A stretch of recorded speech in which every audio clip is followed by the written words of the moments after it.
আসসালামু আলাইকুম, কেমন আছেন সবাই? আলহামদুলিল্লাহ আমরা সবাই ভালো আছি।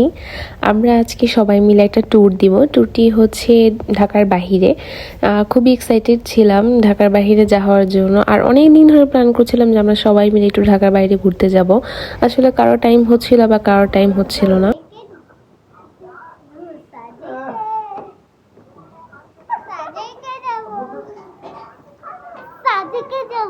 ফাইনালি সবাই টাইম বের করে সাজেকের উদ্দেশ্যে আমরা রওনা দিই। এদিকে আমাদের নিচে গাড়ি চলে এসেছিল, আমরা বাস কাউন্টারে যাব।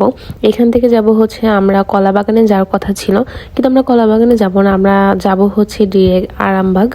সেখান থেকে আমরা আর কি গাড়িতে উঠবো, সাজেকের গাড়িতে। সব ব্যাগটা গাড়িতে উঠানোর পরে এবার আমরা উঠে যাচ্ছিলাম। আমাদের আসলে একটু আগে বের হওয়ার কথা ছিল, কিন্তু আমাদের লেট হয়ে গেছিলো। যাক, তারপরও আলহামদুলিল্লাহ আমরা সব কিছু কমপ্লিট করে বের হলাম আল্লাহ তাআলার নাম নিয়ে। বাচ্চারা সহ আমরা সবাই খুবই এক্সাইটেড ছিলাম যে সাজেকে যাব বা অন্য কোথাও ঘুরতে যাব ঢাকার বাইরে। আসলে সেটাই কমপ্লিট হয়েছে। এদিকে বাচ্চারা এত বেশি এক্সাইটেড ছিল যে ওরা গাড়ির মধ্যে নাচানাচি করছিল।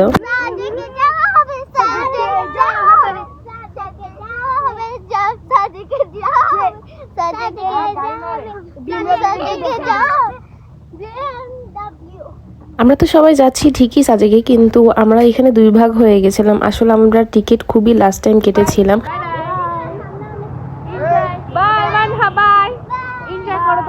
টিকিট খুঁজতে যে আমাদের অনেক বেশি কষ্ট হয়েছে। আসলে কোথাও টিকিট পাচ্ছিলাম না যাওয়ার জন্য। আমরা আসলে যাওয়ার 2-3 দিন আগে টিকিট কাটি, যার কারণে একদমই টিকিট পাইনি। অনেকে 1 মাস 1.5 মাস আগে টিকিট কেটেছে। ফাইনালি আমরা যখন টিকিট পাই আমরা তাড়াতাড়ি বুকিং দিয়ে দিই, কিন্তু আমাদের বাসটা আলাদা হয়ে যায়, যার কারণে একটু খারাপ লাগে আর কি। এক একজন এক এক বাসে ছিল, এনজয়টা একটু কমই হলো।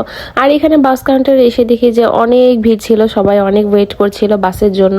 আমরাও অনেকক্ষণ ওয়েট করেছিলাম। আসলে আমরা ভেবেছিলাম যে লেট হয়ে গেছে, কিন্তু লেট হয়নি। আসলে আমরা একটু দেরি করে আসলেই পারতাম, কারণ বাস অনেক লেট করে এসেছিল, যার কারণে আমরা এখান থেকে কিছু খাওয়া দাওয়া করছিলাম। আর এখানে একটা চানাচুর মাখা পাওয়া যায়, এটা খুবই মজাদার। তার সাথে আমি বাসে ওঠার জন্য আর কি কিছু খাবার নিয়েছিলাম, বাচ্চারা যাতে খেতে পারে, কারণ বাসে ব্রেক টাইমটা অনেক লেট করে দিবে। এটা প্রায় 3:30টার দিকে ব্রেক টাইম দেয় আর কি, যার কারণে হালকা পাতলা কিছু খাবার নিয়ে এনেছিলাম বাচ্চাদের জন্য, ওদের যাতে সমস্যা না হয় বাসে। এদিকে আপু কল করে দিয়েছে যে ওদের বাসে চলে এসেছে। তার কিছুক্ষণ পরেই আমাদের বাস চলে আসে, আমরা বাসে উঠে যাচ্ছিলাম। যেহেতু আমরা লাস্ট টাইম টিকিট কেটেছিলাম বলেছিলাম, যার কারণে আমরা টিকিট পাই একদম লাস্টে, একদম লাস্ট সিটে পাই, যার কারণে আমাদের একটু অনেকটা অসুবিধা হয়েছে, যেহেতু বাচ্চারাও ছিল আমাদের সাথে। এই তো আমাদের এই হচ্ছে সিটগুলি আর কি। সিটগুলো মোটামুটি ভালোই ছিল, আর সার্ভিসটাও খুবই ভালো ছিল। এত ভিড়ের মধ্যে যেভাবে ভালো একটা সার্ভিস বা এত ভালো বাস পাবো এটা আসলে ভাবতেও পারিনি। যা সব কিছু মিলে আলহামদুলিল্লাহ। এদিকে আমরা সবাই বাসে উঠে পড়ে, আর আমাদের বাসটাও কিন্তু ছেড়ে দিয়েছে। তার সাথে সাথে আপুদের বাসও ছেড়ে দিয়েছে। আপুদের বাসটা কিন্তু আমাদের আগেই ছেড়েছিল। তো এদিকে আমি যে স্ন্যাকগুলো নিয়েছিলাম খাবারের জন্য আর কি, আসলে এটা ধরতে গেলে রাতের ডিনারই। তো এদিকে আমরা সবাই মিলে খাচ্ছিলাম আর কি শর্মা। আমার শর্মাটা আসলে পড়ে গিয়েছিল, এটা কিন্তু আমি পরে খাই। আমার আম্মুর সাথে করে একটি টুল ক্যারি করেছিল, আসলে দুষ্টামি করে আমার বোন এটাতে বসেছিল আর কি। এটা আসলে পাহাড়ি এলাকার জন্য নিয়েছিল, যে আম্মু যেহেতু বেশিক্ষণ হাঁটতে পারে না সেই জন্য আর কি এই ক্যারিটা ক্যারি করা হয়েছিল। এদিকে আমাদের 3:30টার দিকে আমাদের বাসটা থামিয়ে দিয়েছিল একটা হোটেলের মধ্যে। বিশাল বড় একটা হোটেল ছিল, এখানে সব ধরনের খাবার ছিল, সব আইটেম ছিল, যে যেরকম আইটেম চাবে আসলে সেরকম আইটেমই ছিল। আর ভিড়ও ছিল মোটামুটি ভালো, অনেকগুলো বাস একসাথে এখানে থামিয়েছিল। আর খাবারও মোটামুটি ভালো ছিল। আমরা আসলে এখান থেকে কিছু নেইনি, আমরা একদম ভিতরের সাইডে বসেছিলাম, যেখানে পরোটা টাইপের কিছু পাওয়া যায়, বাহিরে নান টাইপের গ্রিল টাইপের জিনিসপত্র পাওয়া যায়। খাওয়া দাওয়া শেষ করে আমরা এদিকে উঠে যাই বাসে। আর ভোর হতেই দেখি যে খাগড়াছড়ির উদ্দেশ্যে ঢুকে পড়েছে। খাগড়াছড়ি ভিতরে ঢুকছিল, আমি বুঝতে পেরেছিলাম, কারণ হচ্ছে যে বাসগুলো এত আঁকাবাঁকা দিয়ে যাচ্ছিল যে বোঝাই যাচ্ছিল যে এটা পাহাড়ি এলাকায় ঢুকেছে। আমি আসলে সারা রাত একটুও ঘুমাইনি, খুবই কষ্ট হয়েছিল, যেহেতু আমাদের আরেকটা সিটের শর্ট পড়েছিল, আর আমার যেহেতু খুবই কষ্ট হয়েছিল, আমি যার কারণে সারা রাত জাগনা ছিলাম। আর আমার ছেলেটা যেহেতু আমার কোলেই ঘুমিয়েছিল। তো আমরা নেমে পড়লাম এদিকে। আমরা সকাল সকালই আমাদের নামিয়েছে, আপুরা কিন্তু এখনও আসেনি, ওরা কিন্তু আমাদের আগেই রওনা দিয়েছিল, কিন্তু ওদের বাসটা একটু লেট করে এসেছিল। তো আমরা বাস থেকে নেমে এদিকে একটা অটো ঠিক করেছি, এটা হচ্ছে সাজেকে যে কাউন্টার, সেই কাউন্টারে আমরা যাচ্ছি আর কি। আগে কাউন্টার এখানে থামাতো, কিন্তু এখন একটু লেট করে আর কি দূরে থামায় আর কি। তো এখানে কাউন্টারে এসে একটা চার্ট দেখলাম, এখানে যাই যেরকমভাবে চাই সেরকমভাবে এরকম চার্ট দেখে নিতে পারবে। তো আমরা একটা হোটেলে বসেছিলাম, আমার হাজব্যান্ড দিকে টিকিট বুকিং করছিল, চাঁদের গাড়ি যেটা সেটাকে বুকিং করছিল আর কি। তো এদিকে আমার আপুরা চলে এসেছে, ওরা অনেক লেট করে এসেছে। অ্যাকচুয়ালি ওদের ব্রেক টাইম অনেকক্ষণ ওয়েট করেছিল, আর ওদের ফজর টাইমেও নামাজের জন্য টাইম দিয়েছিল। আমাদের টাইমটা খুবই শর্ট দিয়েছিল, যেটা আসলে ভালো লাগেনি একদমই। এদিকে ওরা যখন চলে আসে আমরা তাড়াতাড়ি ব্রেকফাস্ট শুরু করে দিই।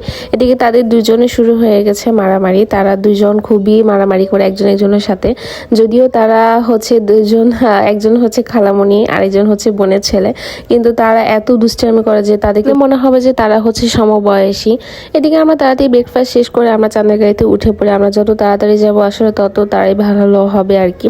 কিন্তু আমরা যত তাড়াতাড়ি করি না, কারণ 10টার আগে আসলে কোনো গাড়িই ছাড়বে না।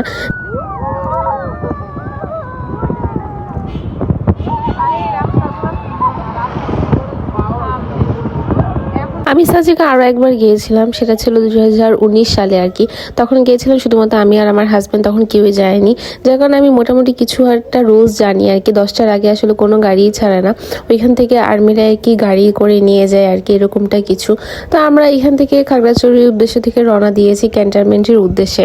সেখানে যেতেও কিন্তু মোটামুটি ভালোই অনেক টাইম লাগে। তো এদিকে যাওয়ার পথেই আমরা একটা বাজারে থামি। সেখানে আমার আব্বু এভাবে একদম তোড়া টাইপের সিম দেখে, যেটা আমার আব্বুর খুবই ভালো লেগেছিল।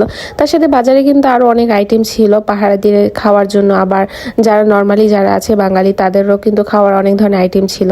এদিকে আমরা তাড়াতাড়ি করে চান্দাগাইতে উঠে যাচ্ছি, কারণ আমাদের হাতে সময় কিন্তু খুবই কম ছিল, যেহেতু আমরা অনেক লেট করে বের হয়েছিলাম হোটেল থেকে। আমাদের ব্রেকফাস্ট করতে করতে লেট হয়ে গেছিলো, আর আপুরা আসতেও লেট করেছিল, যার কারণে আমরা খুবই তাড়াহুড়া করছিলাম। আমার ভাই এদিকে একটা ডাব কিনে নিয়ে এসেছিল সবার জন্য আর কি। তো আমরা মোটামুটি সবাই খেয়েছি, কিন্তু ডাবটা অত একটা ভালো লাগেনি আমাদের কাছে, কেমন জানি একটু পানি টাইপের আর কি, মানে কোনো মিষ্টিই ছিল না। যাওয়ার পথে ভিউগুলো কিন্তু ভালোই পড়ে, কিন্তু খাগড়াছড়ি থেকে ক্যান্টনমেন্টের যে ভিউগুলি পড়ে তার চেয়ে বেশি সুন্দর ভিউ পড়ে ক্যান্টনমেন্ট থেকে যখন বের হয়ে যায়, তখনকার ভিউটা খুবই সুন্দর লাগে, যেটা আসলে দেখতে খুব ভালো লাগে। আসলে সাজেকে মেনলি যাওয়া হচ্ছে আপনার ডিসেম্বরের দিকে, মানে যখন ঠান্ডাটা বেশি পড়ে তখন গেলে সবচেয়ে বেশি ভালো হয়। তখন আপনি মেঘটা খুব কাছ থেকে দেখতে পারবেন, আর সব কিছু ভিউ মিলে এত ওভারঅল সব কিছু খুবই সুন্দর লাগে। আর আমার এখন সেকেন্ড টাইম যাওয়া শুধুমাত্র আমার ফ্যামিলির জন্য, যেহেতু আমি আগে আরেকবার গিয়েছিলাম। শুধুমাত্র আমার ফ্যামিলি মেম্বারের জন্যই আমি সেকেন্ড টাইম যাচ্ছি আর কি সেখানে। তো এদিকে আমরা আস্তে আস্তে ক্যান্টনমেন্টে এদিকে চলে আসি। এখানে দেখলাম যে বিশাল বড় সিরিয়াল, প্রচুর পরিমাণে গাড়ি ছিল। যেহেতু এখন ট্যুরিস্ট সিজন, যার কারণে গাড়িও তেমন বেশি, আর অনেক বেশি মানুষ ছিল এখানে।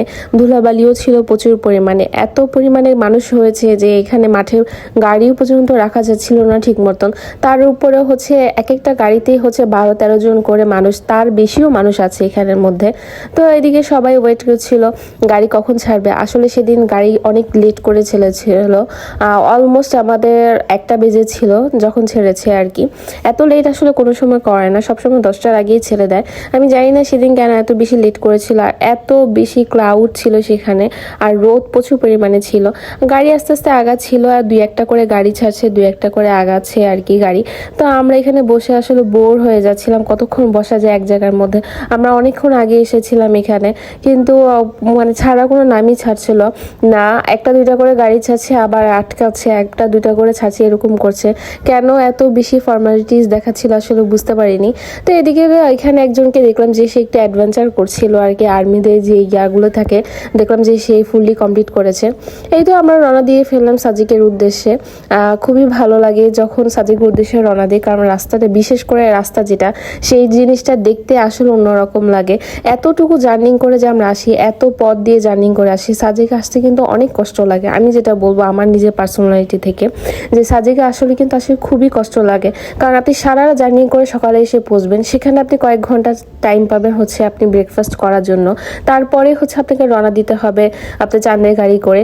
চাঁদের গাড়িগুলো এমনভাবে চলে, যারা উঠেছে তারা অবশ্য জানে যে এমনভাবে চলে যে সেখানে ব্যালেন্স রাখাটাও একটু মুশকিল হয়ে যায়। এত ঝাঁকির পরে যখন এত সুন্দর ভিউ পাই, সেটা আসলে মুগ্ধ করার মতো। আঁকাবাঁকা যে রাস্তাগুলি আর আশেপাশে যে ভিউগুলি, এগুলো দেখলে মনে হয় যে সব কষ্ট দূরে সরে যায়। আর আমি সবচেয়ে বেশি টেনশনে ছিলাম আমার আব্বু আম্মুকে নিয়ে, যার কারণ তারা একটু মুরব্বী টাইপের, তারা এত কষ্ট করতে পারবে কিনা সেটাই ভেবেছিলাম। আলহামদুলিল্লাহ তারা সবাই ভালো ছিল, আর বাচ্চারাও খুবই ভালো ছিল, আর তারা তো খুবই এনজয় করছিল মোমেন্টগুলি আর কি। তো এদিকে আমরা আস্তে আস্তে পথ আগাচ্ছি, যত বেশি পথ আগাচ্ছি তত বেশি আমরা সুন্দর ভিউ পাচ্ছি। পাহাড়ে আস্তে আস্তে আমরা উঁচাই উঠছিলাম, কারণ সাজেকের যেটা পাহাড়টা সেটা হচ্ছে সবচেয়ে বেশি উঁচাই। সেইখান থেকে আবার অনেক উঁচাও পাহাড় আছে যেখানে মানুষরা যায় ভ্রমণ করতে আর কি। এদিকে হচ্ছে সাজেকের উদ্দেশ্যে থেকে যারা সাজেকে ছিল তারা রওনা দিচ্ছে হচ্ছে ঢাকার উদ্দেশ্যে বা খাগড়াছড়ির উদ্দেশ্যে। তো তাদেরকেও দেখছিলাম যে তারা এখান থেকে চলে যাচ্ছে, আমরা দিক থেকে এন্ট্রি করছি। যারা চলে যাচ্ছে তাদের মন খুবই খারাপ ছিল, আর আমরা খুবই এক্সাইটেড ছিলাম যে কখন যাব, কখন পৌঁছাবো। তো আমরা পৌঁছাতে আর মাত্র 18 কিলোমিটার ছিল। তো আসলে 18 কিলোমিটার পর্যন্ত ধৈর্য ধরেছিলাম সবাই মিলে। আর এখানে আশেপাশে অনেকেই মানে পাহাড়ি এলাকা যারা ছিল, বাচ্চারা ছিল, সবাই দাঁড়িয়ে ছিল, সবাই আমাদেরকে বাই করছে, কেউ বাই করছে, কেউ হাই করছে আর কি। তাদেরকে দেখেও খুব ভালো লেগেছে। আর আশেপাশে কিন্তু অনেক দোকানপাট ছিল, এই যে ছোট ছোট বাচ্চারা এখানে আমাদেরকে হাই দিচ্ছে, তারপর তাদেরকে দেখে খুব ভালো লাগছে। অনেকে কিন্তু অনেক খাবার টাবার দিচ্ছিল, আমরা টুকটাক যা পেরেছি দিয়েছি, আমাদের বাচ্চাদের খাবারগুলি আসলে দিয়েছিলাম তাদেরকে। তারা কিন্তু খুবই হ্যাপি ছিল।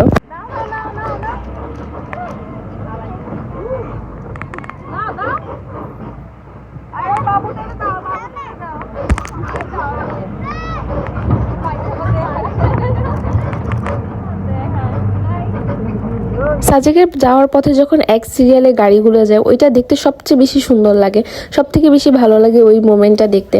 সবার প্রথমে যায় হচ্ছে আপনার চাঁদের গাড়ি, তারপরে যায় হচ্ছে যে সিএনজি টাইপের যেগুলো থাকে সেগুলা, তারপরে যায় হচ্ছে বাইক যারা থাকে তাদেরকে সবার লাস্টে নামায়। তো এদিকে আমরা একটু নেমেছিলাম আর কি, নামার উদ্দেশ্য হচ্ছে আমরা একদম পাহাড়ের উঁচায় উঠছিলাম। তো আমাদের গাড়িটা অনেকটা গরম হয়ে গিয়েছিল, তো আমাদেরকে বলছিল যে আপনারা চাইলে নামতে পারেন।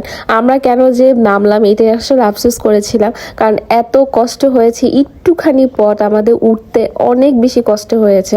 তো আমরা ভাবলাম তখনই যে আসলে যারা পাহাড়ি এলাকায় থাকে তারা কিভাবে এতটা পথ আপ ডাউন করে, উপর নিচ করে, আসলে খুবই কষ্টের একটা দিন কাটায় তারা, যেমনটা আমরা অতটুকু পথ হেঁটেই আসলে বুঝেছিলাম।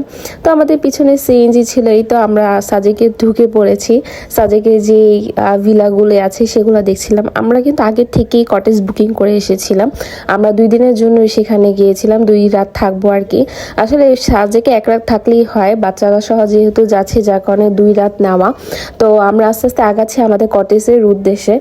আমাদের কটেজ বেশি দূরেও না, সাজেকে ঢুকলে তার কিছুক্ষণ পরে আমাদের কটেজ পড়ে আর কি। এই তো আমরা আমাদের কটেজে একদম কাছাকাছি চলে এসেছি। তো আজকে প্রথম পার্টটাই দিব, এরপরে আমি বাকি ডিটেলসগুলো পরে বলবো আর সব কিছু দেখাবো। সো আজকে এই পর্যন্তই, আল্লাহ হাফেজ।